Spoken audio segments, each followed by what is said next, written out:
Well, good morning, Southern Oregon, and welcome to the Real Estate Show. I'm Alice Lema here with Pete Belcastro. We're both brokers at John L. Scott, Southern Oregon. And here we are still dealing with the aftermath of the fires, and we're still in a worldwide pandemic. And the face of real estate has definitely changed in Southern Oregon. Every one of us has someone that we know and love who has lost a house, has lost everything. And Pete and I are here to help you navigate through what this means to real estate, what it means to our market, what it means to you and your neighbors. And we're also very sorry to say that Pete, our own dear Pete, was one of the people that did lose his home. And he's been kind enough to join us today and talk about how to help all of you get through this from his own experience. So Pete, yeah, thank you for being willing to do this. Tell us, how are you? How's you and your family? Well, yeah. First of all, it's been one of the most historic weeks maybe in the history of the Rogue Valley, for all I know, for something like this, Alice. Unprecedented in our life, and hopefully maybe never have to go through that again. But no, my house was one of literally thousands that that burned to the ground, and you lose your possessions. You always wonder what that would be like if it ever happened to you. You never thought it would ever happen to you. We talked about on our show for years about fires and protection. We always thought a fire, if we ever had a catastrophic fire in the Rogue Valley, it would be in the hills and the forests around us, right? Not right in the middle of the Rogue Valley and the Bear Creek Greenway along the freeway. To have such catastrophic results are just it's just unprecedented to us. And so we've seen others go through this, and now we're having to go through it ourselves as a community. And I think a real test of all of us is how are we going to come through this? How are we going to help those so many displaced people, and where do they go, and how can we rebound and rebuild ourselves and have affordable housing that we lost, because we lost a ton of it, as you know. So it was quite a week, wasn't it, Allison? We're still not out of it. We're still not out of the woods here on this weekend. Right, and we want you to stay tuned. We've got a break coming up. We've got some really solid advice. We've got some great ideas of things to do, and it's not just about real estate. It's where to get help. It's how to help each other and what it means for the future. So please stay tuned. Pete's going to share more of his story. It was really quite scary and dramatic what happened to he and his family, and as it did to lots of other people in our valley. And our hearts and prayers go out to everyone. Please don't touch that dial. We'll be back momentarily. Pete Belcastro, Alice Lema here on the radio show.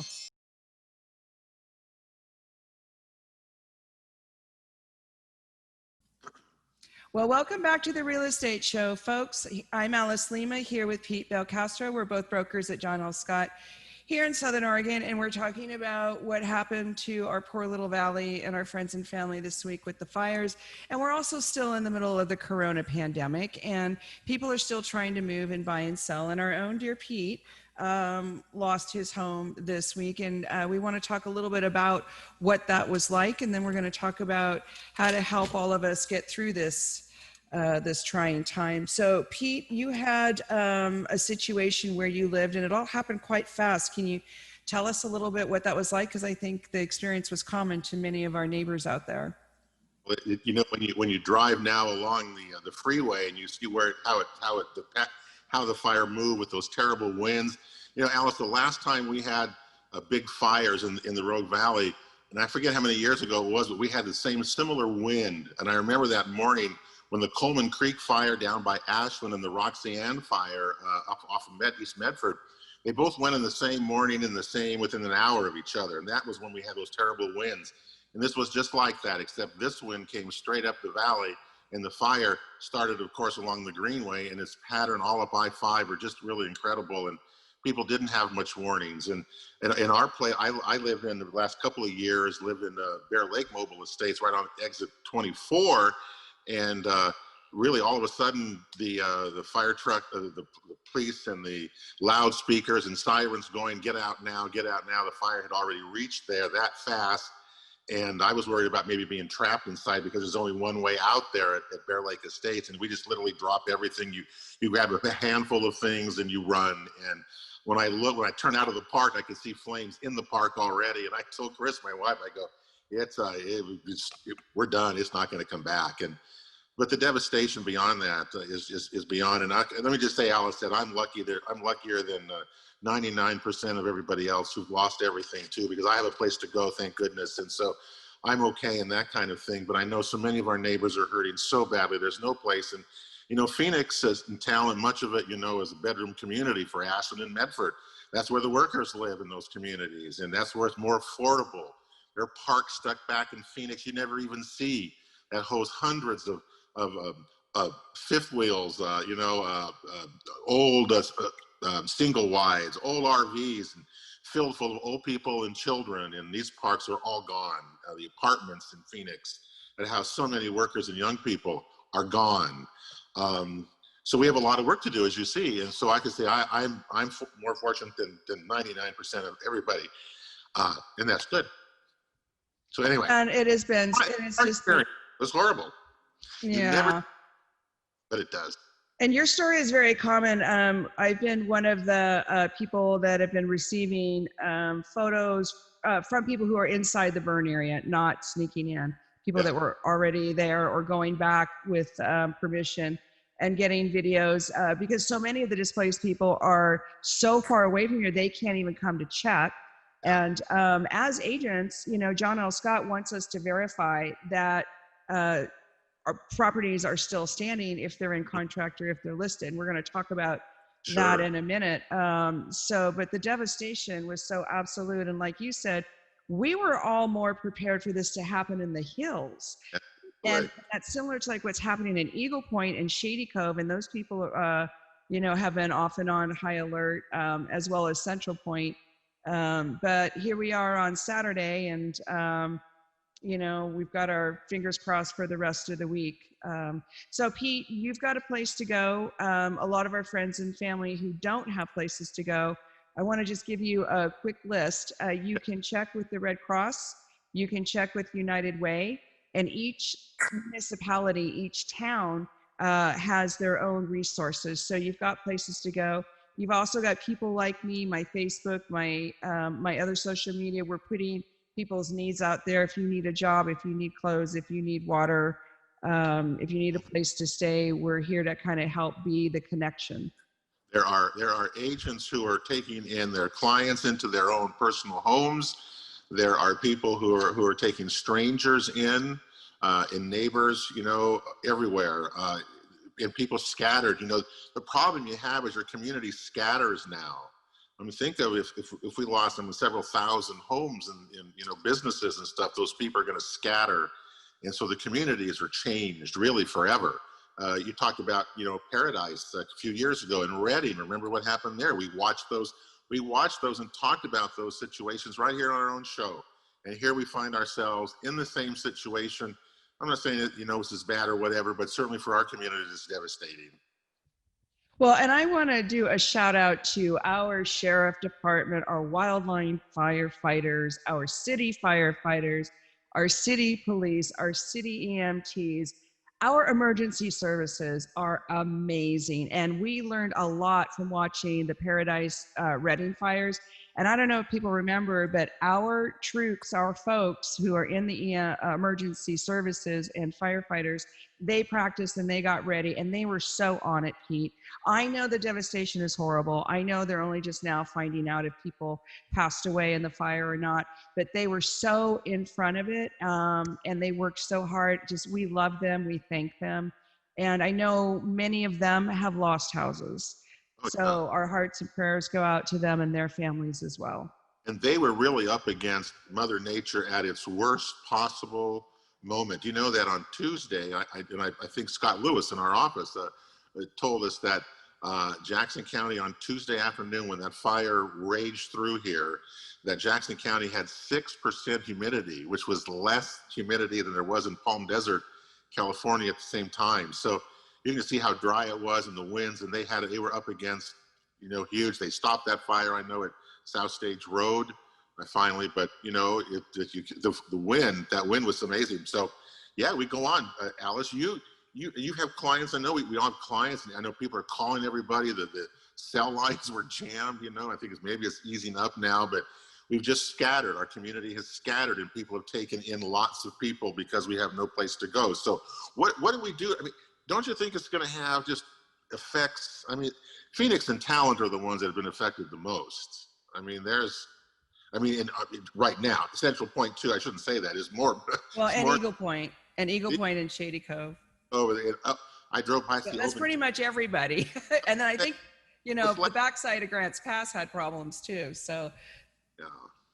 Yeah. Well, so it's going to have an effect on real estate. So I think about the rental market. It was tight before. There's less than the latest SOMLS stats came out, this last week in the midst of all of this chaos that we saw. There was $468 million worth of real estate sold, in Jackson County in the previous 3 months. Now it's going to change. I think, Alice, our market has got to change with this. The rental market's going to change with this, because all of a sudden we've got less inventory. I mean, we've lost 1,500. I'm not sure the number of homes. We've lost businesses. So we've contracted in a market that has already seen, low inventory levels. So what do you think? What do you think is going to happen here? Yeah, because I do have some predictions, and a lot of it is based on just the market the day before this all happened, combined with what we learned from the Paradise and Redding fires, and then the ongoing Corona pandemic. So we had a low inventory situation, but it was about to bust loose, and lots of listings come online. And these were based on people who delayed from the spring because of the Corona. Many more people decided because of the Corona, they were just out of here and they were going somewhere else. And now we have this fire situation. So yes, we lost more than 1,000 housing units is what they call it. We lost probably closer to 1,500. We don't have the exact numbers now. So then the question is, well, what does this do? What does this do to the people who don't have a place to live, that are going to either purchase something or they're going to build? And then what does this do to the rental market? So let's go to the tenants first, because they're a vulnerable, well, everybody's vulnerable, but we do have tenants that were displaced. The homes went to the ground. Nothing is left. What is the landlord's obligation? I actually had landlords calling me and asking about the rent. The rent needs to go back to the people, as well as their deposit, in my opinion, because you can't go and prove that they didn't take care of your house because the house is gone unless you did an inspection the day before. So advice to landlords: give them their money back.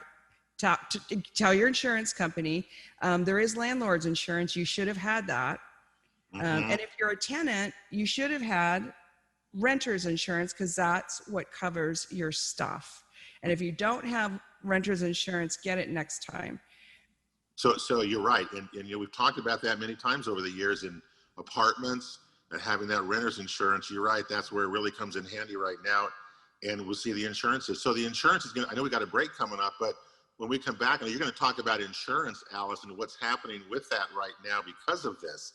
That was the first place I called. Okay, I mean, I literally, when I realized that my house was toast here and it was gone, the first thing that comes to your mind, I got to call my insurance guy, right? So Greg White, who's been on our show, I typed him. I think it was 3 a.m. I said this, but by 7 a.m. I had a claim number and a person assigned to me.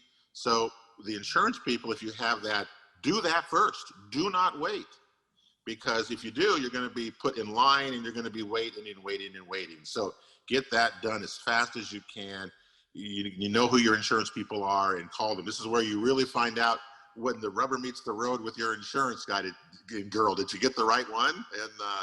And hopefully people are not going to have problems. And I think the insurance companies, they have a lot of experience now in disasters, I think, and they ought to be able to handle our people, hopefully, within reasonable time.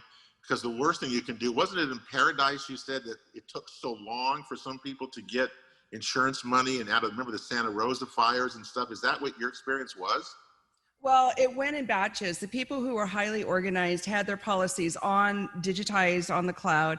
So that's something else is, if you're in this situation and whether you're a homeowner or a landlord or a tenant, and you lost your electronic devices, you lost your computer like Pete, you lost yours. It's like, well, what do you do? So as you rebuild, a really good habit is to have Dropbox or Google Docs or some kind of secure cloud technology, and make sure your documents get uploaded. Like, put it on your calendar. I make jokes about the Martha Stewart calendar.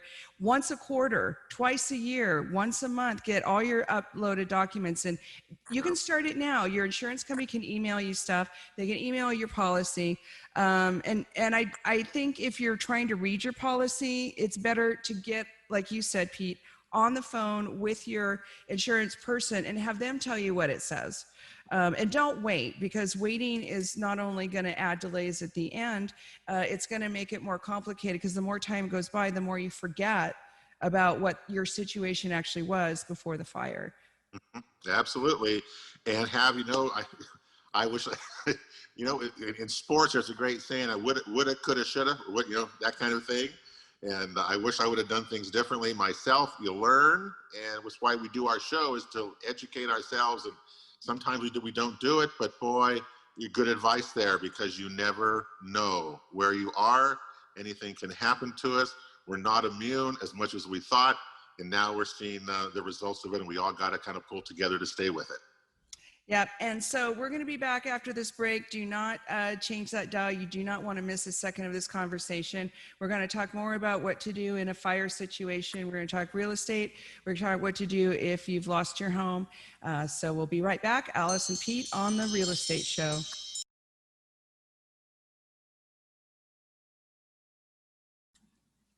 Welcome back, Southern Oregon, to the Real Estate Show. I'm Alice Lema. I'm here with Pete Belcastro, who's discussing real estate in Southern Oregon with the fires and the pandemic, and his own experience of having to rush out of a burning subdivision, the Bear Creek subdivision, getting away and watching the flames in his rearview mirror. It's Pete. How much notice did you get? What was that?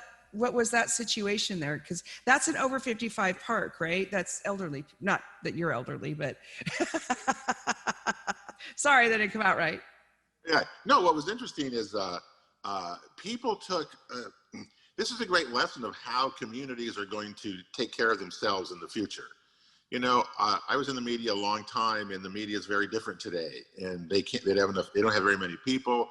When you get into a situation, emergency like this, I think the media, to be honest with you, in my opinion anyway, lacked a lot there. So I think we were on our own. What we need to do is have our own police scanners. That's where you learn the most what was going on, obviously, and things like that. But we're just kind of stuck here, and I don't know where that goes or how far we can talk about it. But I think people took a lot of Facebook. You did that. People were taking their own pictures, posting things about what was happening. I know even down at SOU and RV, the old Rogue Valley Community Television channels, they put the maps up with just ran the police scanners. So we had to get our own information, but I didn't hear about level 1, 2, and 3. And I think the fire was going so fast, though. I think Alice on Tuesday afternoon about 3 o'clock, when it was doing so much damage, I don't think they had time really to get anybody, and they were stretched, pretty thin as well. So, but we should have been better prepared. I think I look back on it, and I think most people probably would. We could have taken more. We could have done a little bit better, be prepared in case of an emergency. And that's the lesson I take with this, is that I could have done a lot better job for my own family than I did. But you learn as you go. You never think it's gonna happen to you. And I would have never thought it would happen in the middle of the Rogue Valley in Phoenix, which is kind of right between Medford. You just never think that could possibly happen here, especially in an urban area just like we are in our landscape. But we have a lot of trees. You always think in town you're going to be safer with that. So let's talk about some. I'm sorry. Even Southwest Medford, Alice, was under level 3 alerts for a while. Things like that. It was that much out of control. So. And Central Point over by Costco, high density areas. And the pilot's gone.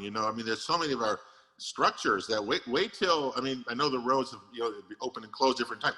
Wait till you drive through them, and I don't do it yet, but wait till you drive through them, and you'll see things it'll make you, it'll sober you up. If you've been drinking beers, it'll sober you up when you see it. I tell you that. Well, let me ask Yeah. insurance, because I've heard all week long, got a lot of clients who are asking about insurance. And so I've heard that they're not issuing any more policies in the Valley. Can you tell me what's going on about what's binding, what's not binding? Because all of a sudden, insurance is at the top of our list, it seems like this week. Okay, so if you're a homeowner or you're in the process of buying real estate property, if you're getting a mortgage, insurance is required, and hazard insurance, fire insurance is part of that. So the thing is, if you're in contract right now in an escrow, you want to call the insurance company involved and make sure that they call it a binder, that insurance document was issued already, and that the insurance company is still going to allow that policy to be put in place. Otherwise, you're not going to be able to close escrow, because when there's an event like this, the insurance companies have a thing called a moratorium. It's a thing, and they will not allow any changes. They will not issue any new policies. If you miss a payment, if you're a second late, you're done. You may not have insurance. So this is a very tricky time. Everybody needs to call their insurance company and find out where they stand if they're in a transaction right now.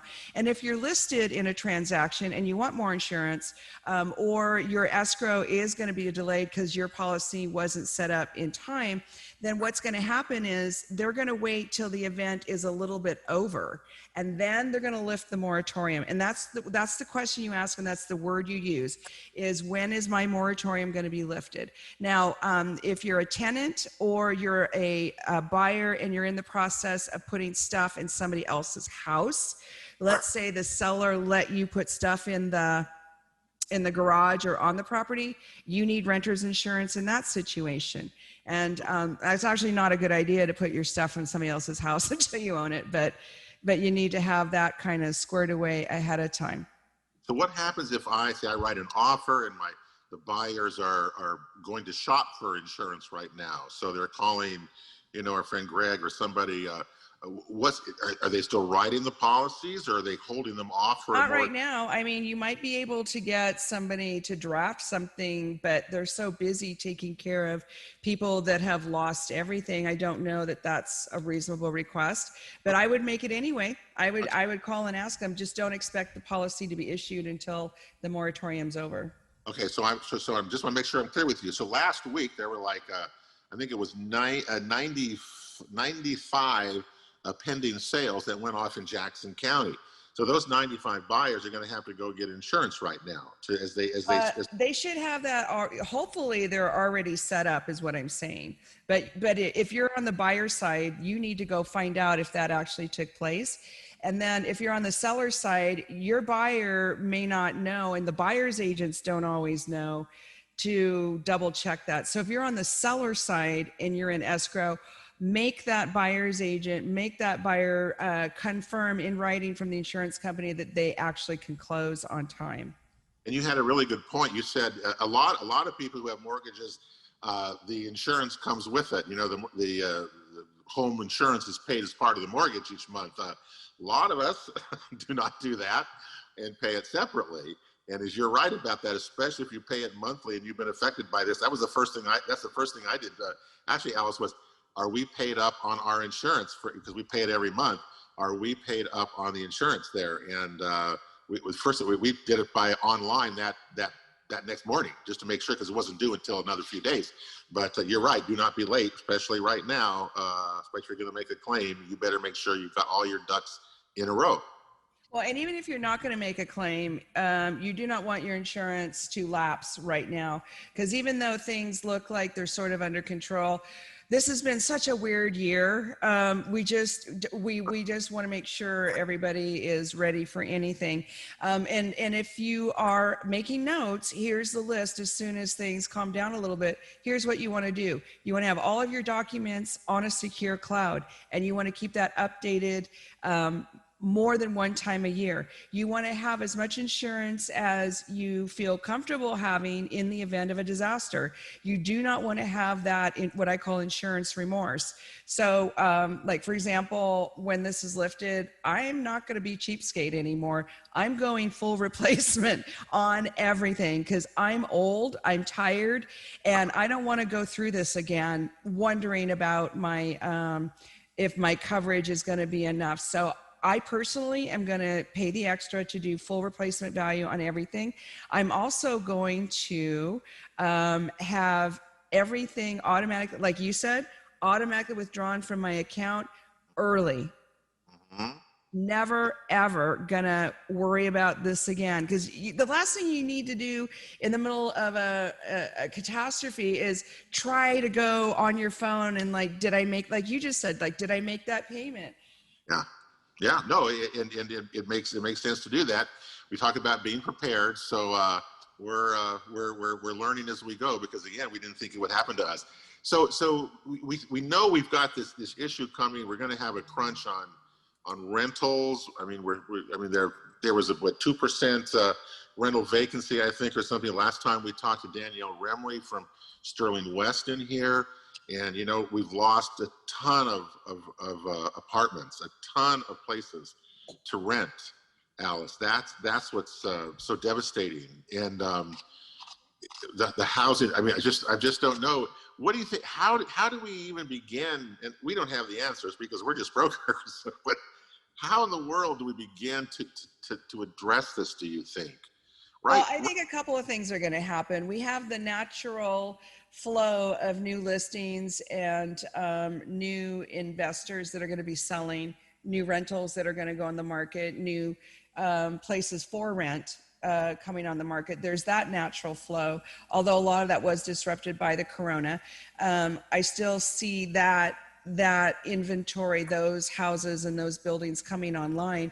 But I also think a lot of us remember what happened to the market and the prices in Redding and Paradise, and the rental market shot through the roof. The prices got really high because the insurance companies were paying people's rent. And then construction got really expensive because the insurance companies were writing these big checks to those people that had those kind of policies. So there was a wave in the beginning where there were people that put their houses on the market because they saw an opportunity that weren't planning on doing that. There's another batch of people that are just over living in Southern Oregon, which I think is a huge mistake because this is still the best place to live ever. But they don't want to do it. So they're going to come online. And then we have the natural flow that was going to come on in anyway. So I think it's going to be tight for a few more weeks. But as soon as those insurance checks start coming in, I think we're going to see things loosen up. But prices are going to increase. The Right? rental prices, in my opinion, will. You think just Because there's how? going to be, yeah. And then Airbnb might really become quite the thing, because these are people that only need 2 to 6 months housing. So this is a temporary spike, right? Well, but you're basing that only off the people who've been displaced and can either rebuild, right, or that find choose to, even if they can. Yeah, these are people who choose to. But they're just not going to be able to do that. Has Paradise, I mean, and even Redding, if they've not rebuilt those communities, and it's been, a few years. There was a wave in the beginning that did. Okay, so that's what you're counting on that happening as going to be. I am counting on that happening, yes. That is my prediction. And I hope you're right that there's enough investors, people out there who may want to come back into the rental market to build maybe some new places around. I'm wondering, these places that are devastated, like the parks and things, can we reimagine them now? I mean, remember those places went in the 80s. Can we reimagine these now vacant housing spaces that we have into something different and new that may be able to handle more than what we had before? I'm just thinking that now is a good time maybe for us to reimagine what housing can look like in a community that's been devastated by fire, that doesn't have a lot of money to rebuild as individual lots as Paradise did, because we had so many rental units that also went out, and in manufactured home parks. Let's reimagine it. What can we do? I have no idea, but we got to do something better than we have. Well, and those mobile home parks are they are an entity to themselves. They are a category of housing. It's considered commercial. But check it out. Each one of those mobile home spaces is its own tax lot, has its own sewer, has its own plumbing, has its own water. And I don't know in a fire how much those systems are damaged. And I don't know the individual owner situations of all those parks, but this could be a real opportunity if one of those owners does not want to rebuild. Then somebody could come in. You have all those tax lots. Yeah. So the last time I talked to like Medford, the city of Medford, because we had an opportunity a couple years ago, we were told verbally in that other situation that we had a choice of doing mobile homes. We could do tiny houses, which would be basically business model like mobile home, but it was a stick-built structure, or we could do condos because they were all separate tax lots. So we have to take a real quick break here, but Pete and Alice are going to be right back talking more about what to do in the situation in Southern Oregon. We'll be right back.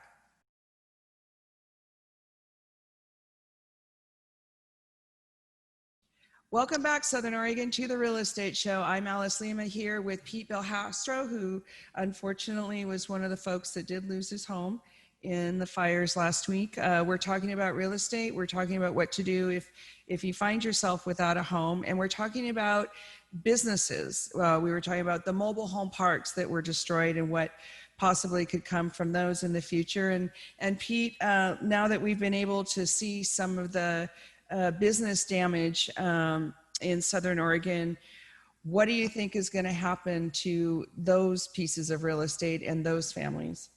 Well, the governor declared a disaster for our area, so that helps in terms of some recovery. The businesses, I wonder what's going to happen, Alice. You come up Highway 99 through Talent in Phoenix, and believe me, it does not look the same from the Harley Davidson building in Phoenix that's gone to the Burger King at exit 19 that's gone. The Anjou Apartments in Talent are gone. You just go on and on here. We've had a tremendous business loss. So now that the ripple effect, it loses jobs or displaced. So some people not only, Alice, lost their homes, they also lost their jobs in some of the businesses that were along the highway there. So that's even a double whammy for some people. So those are the people in the community that we really need to reach out and help. And there are many, my goodness, there's so many organizations and groups right now that are helping, including realtors, in terms of donating. I know there's a number of items that they really need to help and get people some sort of shelter. I don't know if FEMA's going to come in here when we do our show today, but FEMA may be able to help with some of their trailers. Remember the trailers that are down, that they have thousands and thousands of them. Maybe we need to bring some of those in here to help the displaced as well, because we have the space for them. We just need the facilities to put them into. So that's a possibility there. So again, we have opportunities here to redo this and think how we manage disasters like this. And hopefully our elected officials and the people in charge, the firefighters, all the groups that are doing this, and the aid people from the Red Cross on down, we need to listen to them, because they're the experts doing this. It's not you and me. We're not out there doing this in our world. And but thank goodness there are people out there who do care about us and help.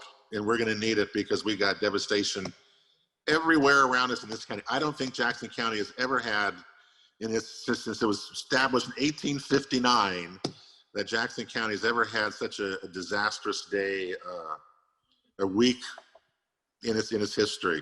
The floods weren't even this bad. The flooding is bad, but I don't think we have had anything like this so broad, so all over the county, affecting so many people. And so unexpected. So Yeah. now, with the time we have left, let's talk a little bit about if you had something listed and it burned. If it burned completely down, then there is no listing. It gets canceled. And Pete and I had a couple this week that we verified were not standing anymore. Nope. The same if you're in contract, if you have a buyer and a seller in contract in escrow, and the property burns down, then there is no escrow. The buyer gets their earnest money back. That was a question this week. Yes, you give the money back to the buyer. It was not their fault. And now the buyer has to go find another house. But I just want everybody to take a breath and know that it's been almost a week.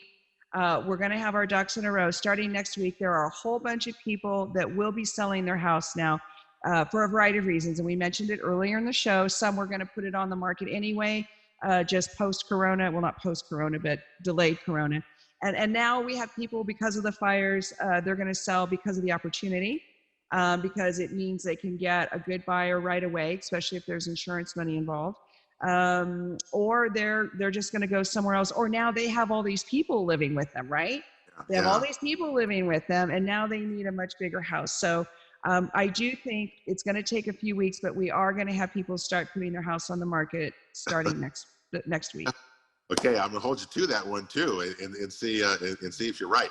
In the meantime, we got lots of people, who are in need, and I wonder what listings are going to be like, how we're going to manage them. If there's I'm curious as to what this week is going to look like when we look at the stats next week that we do every week, Alice, and see how much this is affected. I'm assuming it's going to be really a pretty devastating week in terms of real estate sales. But before this last week, sales were just continuing that really fall pace. They had gone up. Pending sales, closed sales in all three counties the week before this were up again. So our market was just humming along here. And now all of a sudden, especially in Jackson County, it's going to contract somehow. It just has to. How much it goes, how far it goes, we don't know yet. But it's going to contract somewhat. And that's just the way that is. But it's interesting because it's going to come back. There's no question about that, because we still is a desirable place, and we're just going to look a little bit different. Why can't we come in? We learned a lesson about Bear Creek, Alice, don't you think? The undergrowth is so bad along Bear Creek in so many stretches. It burns so fast and so hot. Maybe this is a good lesson to us to keep the Greenway away from that kind of undergrowth, like we've done up in the Ashland watershed, for example. We've cleaned them, we've cleared them, we've made them less fire resistant in the middle of the urban area. Maybe that's going to be our big lesson learned from this week, is that let's keep the Greenway cleaner. Let's not have all of the undergrowth, the blackberry briars. They all burn. I mean, there's nothing left along there. It burns so hot. Maybe that's the lesson we learned. So if we do get a fire in the Greenway in the future, it's not going to be as devastating. Even if we have big winds, we can stop it before it did what it did to us on Tuesday of this week. And if you are lucky enough to still have your place, whether you're a tenant or an owner, this is a good time to look at fire resistant landscaping, which is kind of what Pete is talking about. Yeah. So so if you are a person who still has your home, then this is a good time for you to get all your documents up on the cloud. This is a good time to make sure you have an emergency go kit, although all of us have that. Some of us still have our stuff in our car because we're still scared. But these are things that you can do. You can walk around your house, you can get an inspection. Agents like myself document people's houses with my 3D virtual camera and my drone area. Would do that. I do that for all my clients every few years. They get a phone call if there's a cancellation. Somebody who's worked with me, including my investors, we go out and we document. And this is why. And we learned this from Paradise and Redding. This is why. So every few years, you can have something up to date, so you can prove to your insurance company or your landlord that was a $5,000 TV, not a $500 TV. Yeah, no, that's really true. And believe me, it will come in handy. We had pictures of our house, thank goodness. So we got to use those with our insurance. We will get to use those with them. And, it's amazing, as devastating as it was, Alice, the loss of life in our valley was so minimal. It was remarkable because of the work that so many did to get people out. We don't know if there's more, but for the most part, people heeded the warnings and got out. It was a mess of traffic and everything, but most of us are okay. We only lost things in the end, and those can be replaced. And our community is going to be different and changed. And hopefully, in the end, Alice, it's going to be better, right? We're going to have better housing and better communities, and hope people will come back and don't leave our valley for good. Well, and we're going to have to wrap it up for today, but we're going to continue the conversation this week. There's anything any realtor can do, just please reach out and ask. We're here to help. We're service oriented. We're not just salespeople, and we do care about you and your family a lot. We're praying for everybody. We're here to help. So let us know what we can do for you. In the meantime, just try to hang in there and take a deep breath. It is going to get better. Remember, you can reach out to the Red Cross, the United Way, and each city's municipality will have websites and places for you to go and get help. This is Pete and Alice saying goodbye. Have as good of a weekend as you can, and we're praying for all of you. Bye now. See you later. Bye. And Pete, good luck to you. Let us know how it turns out. All right, I will. All righty, Alice. I am off.